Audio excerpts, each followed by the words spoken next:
Hi, I'm Rebecca. I'm Connor. And I'm Kira. And we're the EdTech family. I know you've missed us. January was a really long year. Okay, we did get a late start on 2020, but we have been carefully planning our first podcast of the year because our first podcast of the year is actually kicking off a series. Yeah. And it goes along with, we were supposed to present in January, but somebody was sick. Fingers are pointing at Mom. I had the flu. What you did? And so we were not able to present at the tech rodeo. Sadly. Very sadly, because it was. And everybody was also tired. And so. I will not be presenting at ATC. But what we were going to present at the Tulare County Tech Rodeo was a presentation titled Growing Up Online. Yeah. And what we're starting with our first podcast of the year is a series on growing up online. So this is our first, and chapter 1 we have titled A Womb with a View. So we're going to begin with, I have a question for Connor and Kira. Kira, what do you think your digital footprint includes? What's a digital footprint? Connor, do you know what a digital footprint is? What's a digital footprint? I don't know. Okay, so they are both asking me, what's a digital footprint? So your digital footprint is essentially an electronic footprint, a trace of you online in various ways.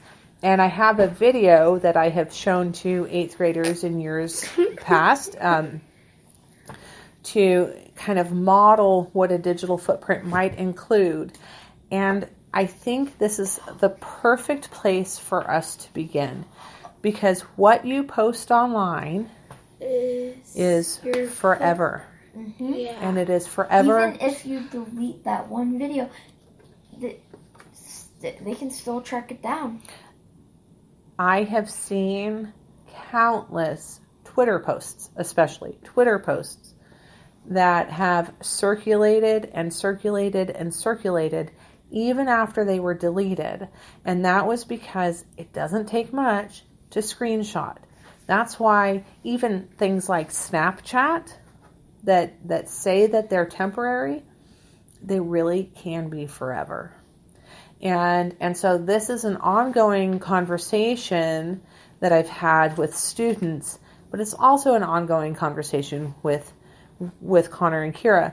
But before we really get into that discussion about what they post, it's interesting to look back at what I have posted and their online presence that predates their existence. So, knowing that, Kira, what do you think your digital footprint includes?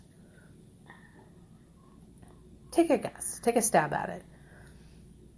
Can I guess what it I wish I could have guessed what a digital footprint. What give me an example of something, one thing that might be part of your digital footprint. A picture of me? A picture of you. A picture of you that Mommy posts? Yeah.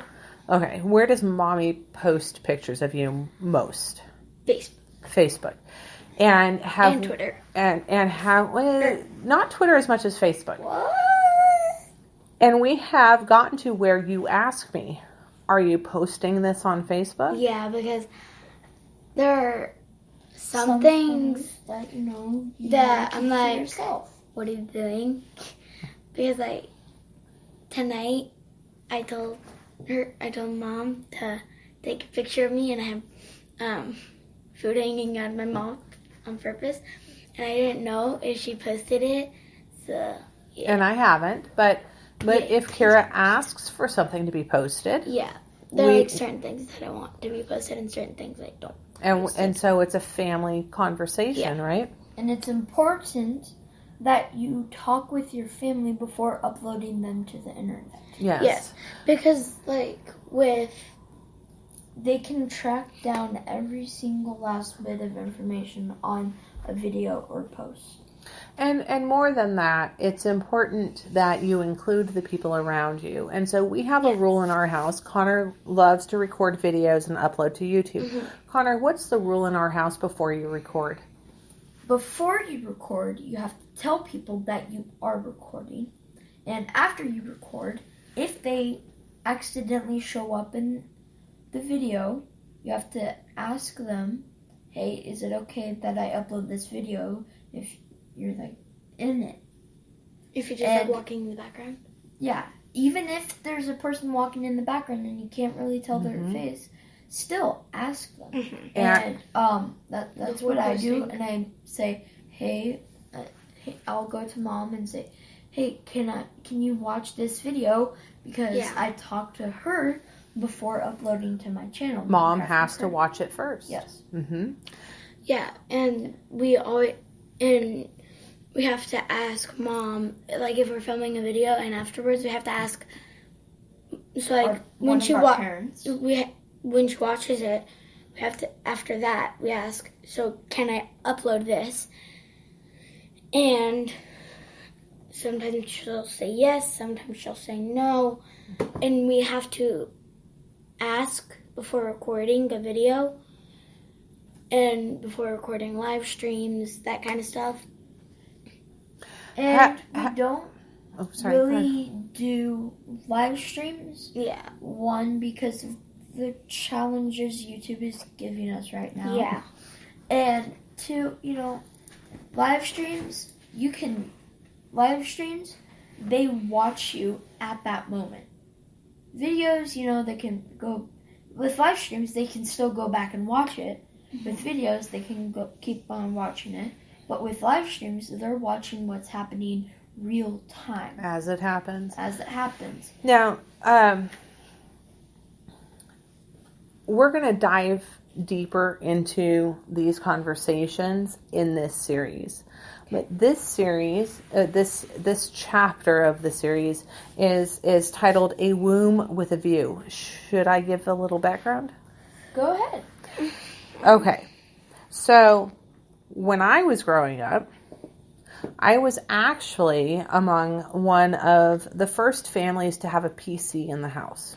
A computer. Personal computer. A personal computer. Boom. Oh. Boom. I don't know what that meant, but whatever. Because my dad used computers for work, and so he brought a computer home. Now, I can tell you, the first time I walked into one of his offices that had a main computer and then each workstation had a monitor, it was the most fascinating thing to me. And they could send messages from one console to the next. But it was something that I was able to see that others weren't, and still didn't have the access for quite a while until after that.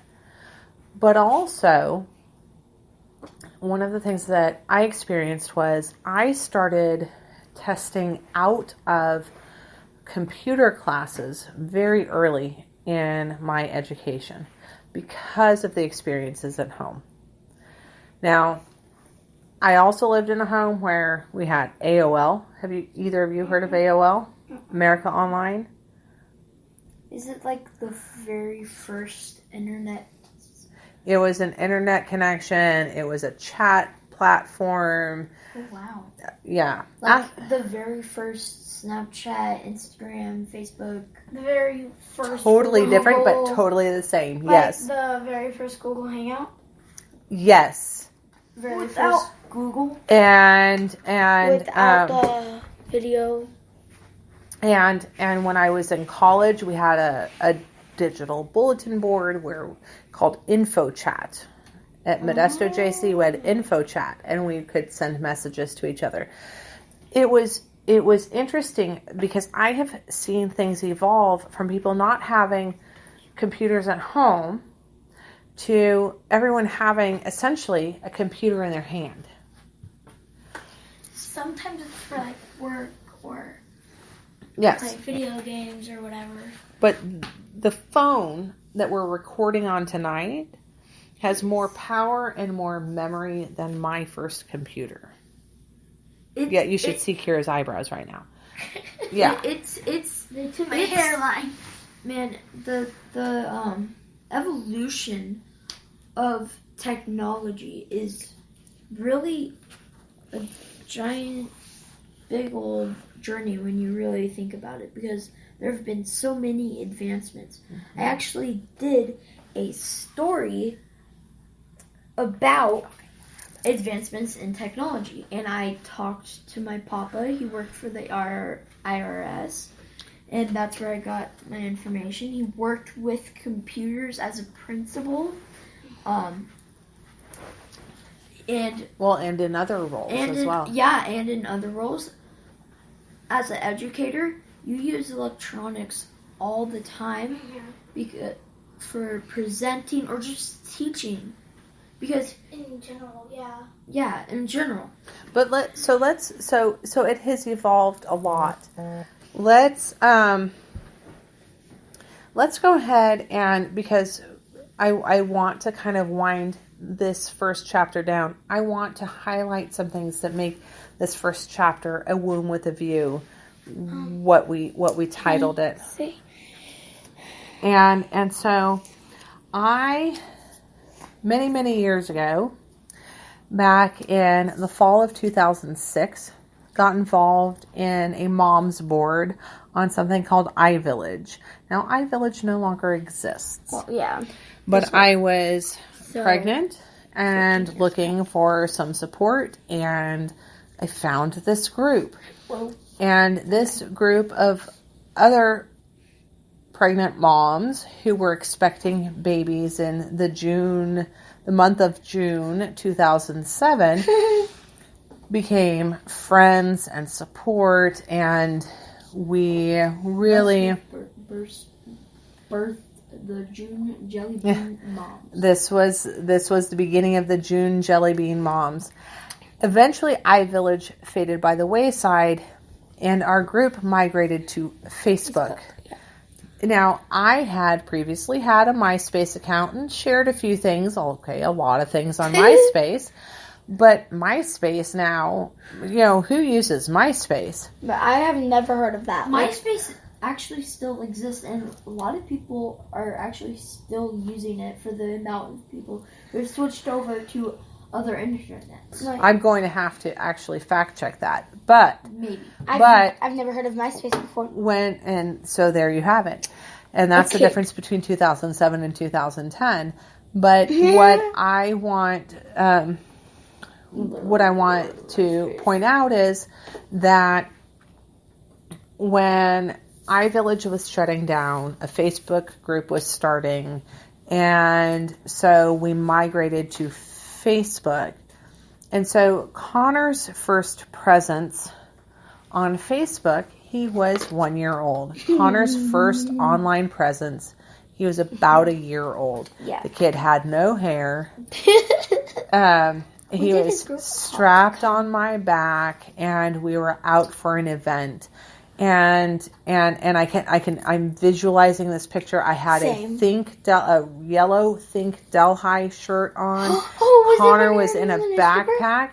It was back when we were doing newspaper things.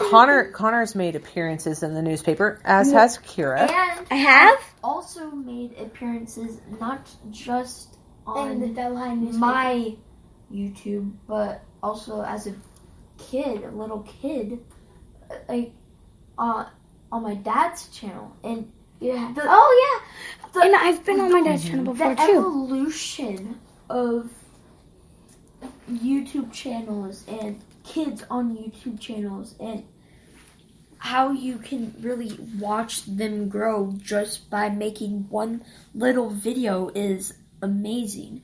Like you used to not be able to make this video, edit it here and there, make like an evolution of like a fade evolution video thing.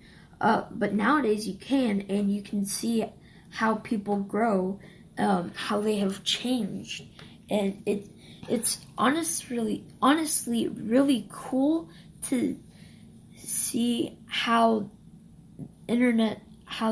these different internet platforms have changed, and how new ones are coming in, and how old ones are going out.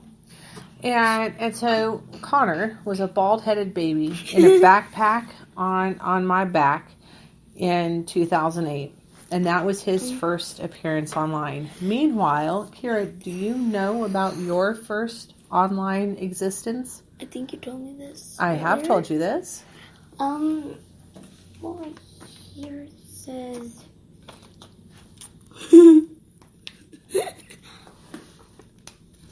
I was in Yo's tummy. So Kira, before she was even born, already had an online presence. And that, as we know, circling back, is now part of her digital footprint. Yes. I had an ultrasound. I posted the pictures on Facebook, and they remain there today. It was a very exciting thing. Will they come up on my 10th birthday? They'll come up way before that. Yes, Connor. Now my digital footprint, I feel, it grows every single time I upload a new video or make a new live stream, right? And for our topic, I'm gonna say my digital footprint is actually pretty clean. I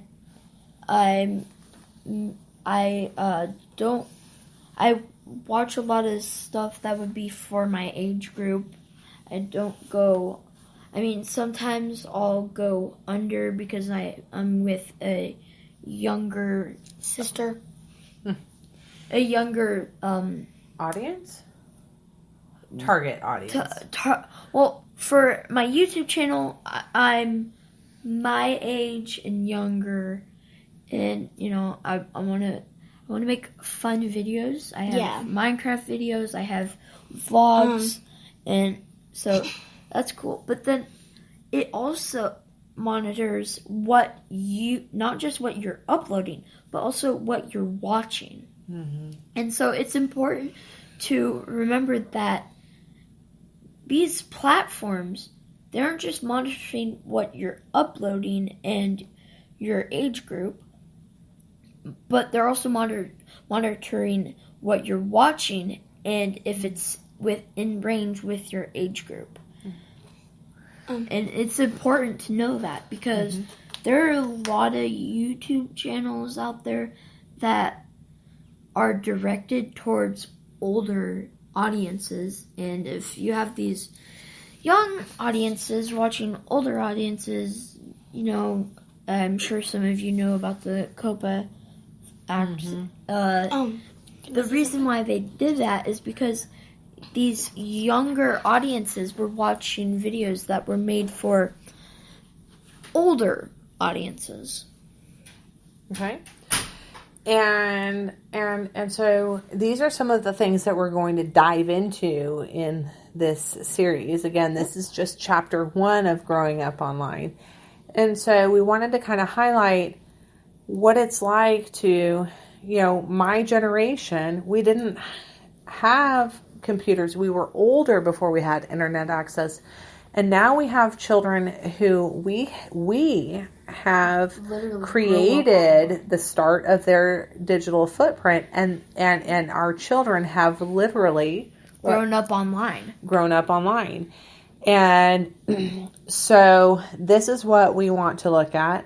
This is Kira is the reason why this podcast is titled what, Connor?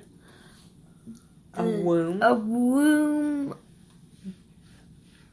with a view. Yeah, a womb with a view. A womb with a view, because in the womb, she started her digital footprint, and the world had a view of her. So, I know Kira wants to add one thing before we wrap up this episode.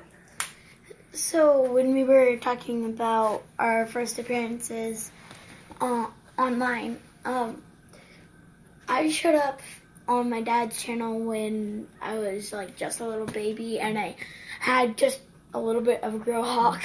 Mm-hmm. The reason why we call it a grow hawk is because our hair started growing into a mohawk. But yeah. I was a little baby and my little bouncer, and my dad and I were sword fighting. I had a little foam sword and he had a mashunga, and we were just like pretending to fight each other. And I knew exactly what to do with the little foam sword. Mm-hmm. Just beat up both. In that video, you could hear me walking up, and I had the other Moshunga, and I hit him in the back, and I went, "You're dead." All right, we're going to wrap it up at this point. These two kids have had newspaper appearances throughout their lives. They have also grown up online. And so with chapter 1, A Womb with a View, we now say that we're going to dive deeper into some of these topics, and some will be better scripted than others. Yes. But it's a conversation that we know needs to be had. And with that, we thank you for listening. We ask you to listen because these will not all air in order, because where are we headed, guys? To Paris! We're headed tomorrow morning. We are headed to Paris, France. And so we plan to do a special episode recorded live in Paris. And so please do listen again. And Connor, what's your final parting thought? And so if you guys didn't know, I'm starting my own podcasting channel. It's called Reflection Connection with Minecraft McCurdy. Go check me out on Anchor, and I'll see if I can upload my very first podcast to my YouTube channel, Minecraft McCurdy. And as always, we hope you have an EduAwesomeAdventure. Bye. Bye. Bye.